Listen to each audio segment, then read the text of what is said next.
we're now on step 20, and we're going to attach the dampers that we've made in the previous steps to the chassis. So this is quite a nice step to kind of get everything back onto its axles, which is quite nice. Now for that we need to do this in a couple of stages, and we need some more components. So first of all, components, we need the BA2s, which are the 3 by 22mm machine screws. We need 4 of those. We need the BA12s, which are the locking nuts. Those are the ones with the little nylons. We need 4 of those. We need these BC5s. These are they call them flange tubes. They've got they're like a little tube with a little edge on them, and yeah, they're 4 by 5.6mm, and they are 4 of those. We need the adjusters. We need 8 of those. They're BC6, so you have to cut those off the tree and trim to make sure they're nice and smooth.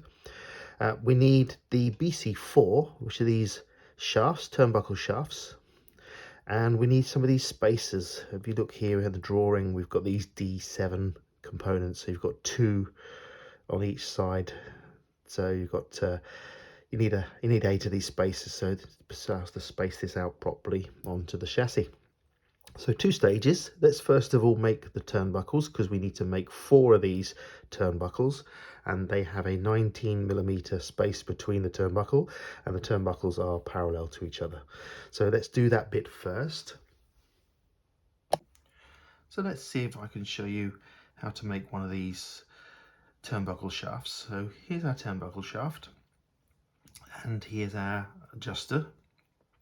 So the first one we need to do is we need to get this one on the thread here. So this one is anti-clockwise to get this one going. So get that going as straight as you can, and making sure that it's straight on both planes. There we go, like that.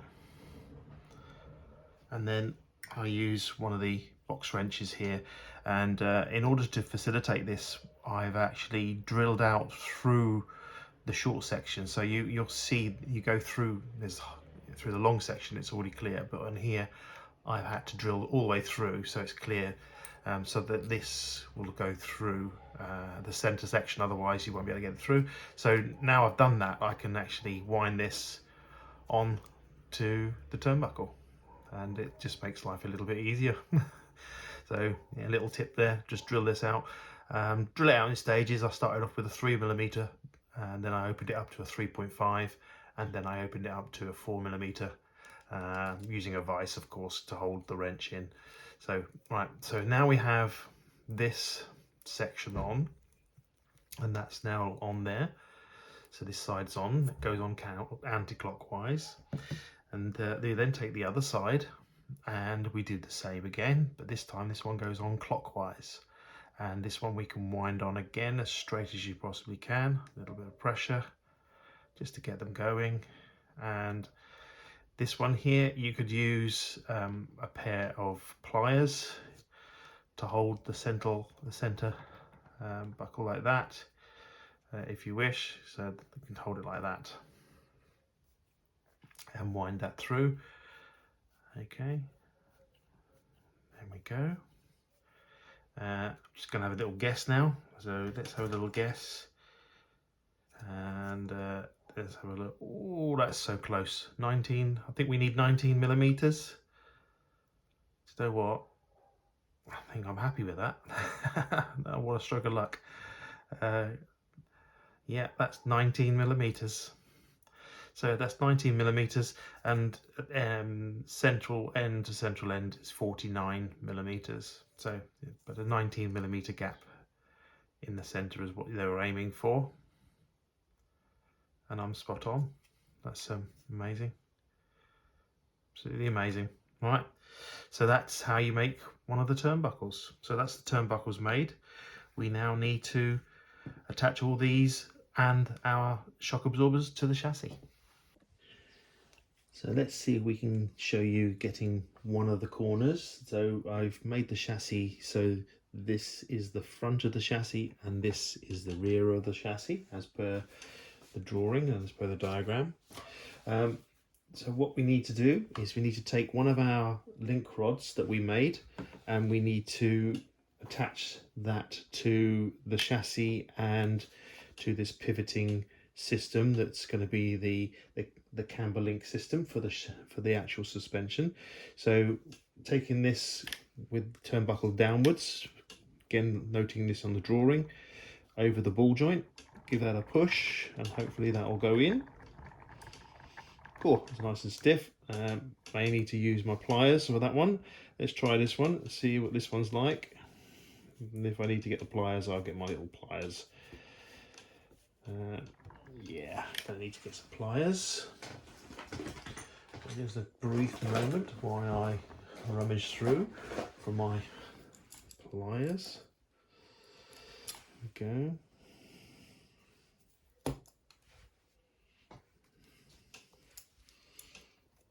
Let's have a little look over here. I'm trying to do this on camera so that you can see.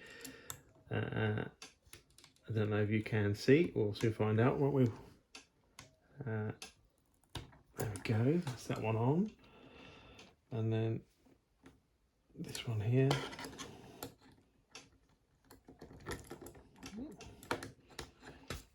Again, this is a little bit more, it wouldn't be as tricky as this. It's just I'm trying to do this so you can see what I'm doing on camera. There we go. So that's that one on. And now we need to take one of our dampers that we made earlier and we need to attach this to the chassis and this other link on the other side. And we need to put in one of these collars, the flange. Okay. And we need to take a couple of the D7s as well because we need to space this off. And we need to take one of our 3x22mm BA screws as well. So we're going to pop that through the center and you've got the flange that goes through there. Oh, hold it in place, John. Like that, okay. Then a couple of the D7s like that. Okay. Then we need to collect the correct hole. In this case, it's this hole here. And then we need to use one of our BA12, which is the locking nuts on the other side. And might need to get our little box spanner to help us. So take our box spanner to hold the nut on the other side. And then get our screwdriver. There we go. And that goes like that. And you tighten that down so it's nice and tight. There we are. And then the last thing we need to do is click that onto our suspension. Again, I'm just going to use my special pliers that I have. Had these a long time. There we are. So that's now on. I now have to repeat that step on all four corners, so the other front one and the two at the rear, and it's the same process. And as we did with the front one, I've now on the last one, so again our 3x22mm screw, which is our BA2, our collar, which is our BC5 that we put on, then our D7 components, a couple of those spacers that we need to space.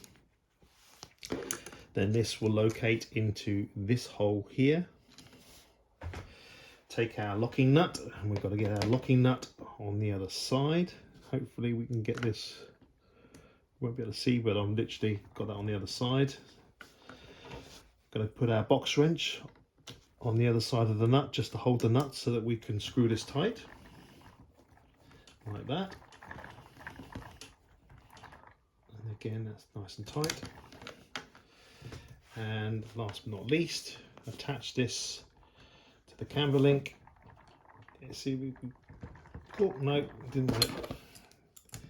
Again.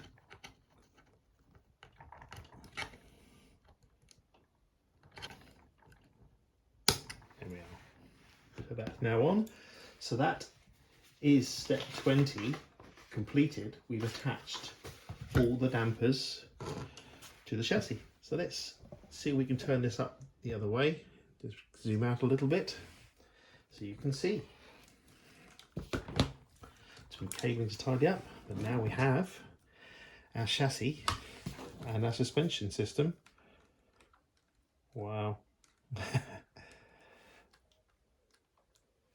Yeah, the rear is slightly harder than the front. Isn't that a mechanism? Look at that. See if I can bring that closer to you. Wow.